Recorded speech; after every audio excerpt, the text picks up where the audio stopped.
Friends and family கூட போய் முரட்டுத்தனமா enjoy பண்ணணுங்க. அதுக்கு என்ன பண்ணணும்னா நம்ம சேனலுக்கு ஒரு லைக்கை மட்டும் தட்டி விட்டுவாங்க. எங்கன்னு நான் சொல்றேன். நம்ம விழுப்புரம் மாவட்டத்தில் உள்ள விக்கிரவாண்டிக்கு அருகில் அமைந்துள்ளது தாங்க இந்த வீடூர் அணை. 1959 அப்போதைய முதல்வராக இருந்த காமராஜர் இந்த அணையை திறந்து வச்சிருக்காரு. ஐயா நல்லா குடும்பத்தோட போய் நாங்க செமையா என்ஜாய் பண்ணணும் அப்படின்னு நினைச்சீங்கன்னா கண்டிப்பா இந்த வீடூர் அணையை போய் ஒரு டைம் விசிட் பண்ணி பார்த்துட்டு வாங்க. இப்ப நான் நிக்கிறது அந்த வீடூர் அணையோட பிரிட்ஜ் மேல. இந்த அணையானது 3200 ஏக்கர் பரப்பளவையும் மொத்த கொள்ளளவு 32 அடி அப்படின்னு சொல்றாங்க. நிறைய பேர் அவங்க ஃப்ரெண்ட்ஸ் அண்ட் ஃபேமிலி கூட வேற லெவல்ல என்ஜாய் பண்ணிட்டு இருந்தாங்க. ஒரு பக்கம் ஒரு அண்ணன் மீன் பிடிக்க ட்ரை பண்ணிட்டு இருந்தாப்ல. ஆனா மீன் எதுவும் மாட்ட மாதிரி தெரியல. நமக்கு தண்ணியை பார்த்தோம்னா எப்படி சும்மா இருக்க முடியும்? நம்ம வேற லெவல்ல குதிச்சு என்ஜாய் பண்ண ஆரம்பிச்சுட்டாங்க.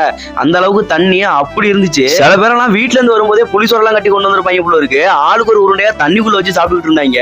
நம்மளும் வெறிக்க பாக்குறோம், ஒரு உருண்டை கொடுங்கடானா கொடுக்க மாட்டாங்க. ஒரு முக்கியமான விஷயம், அணைக்கு பக்கத்திலேயே பூங்கா ஒண்ணு இருக்கு. அதுக்கு பக்கத்திலேயே ஃப்ரூட் சாலட், ஐஸ்கிரீம் எல்லாம் வாங்குற மாதிரி கடையும் வச்சிருக்காங்க. வாங்கி சாப்பிட்டுருக்காங்க. இப்படி ஒரு அணை இருக்குன்னு எனக்கு இப்பதான் ஃபர்ஸ்ட் டைம் தெரியும். உங்கள எத்தனை பேருக்கு தெரியும் அப்படின்ட்டு மறக்காம கமெண்ட்ல சொல்லிட்டு போங்க.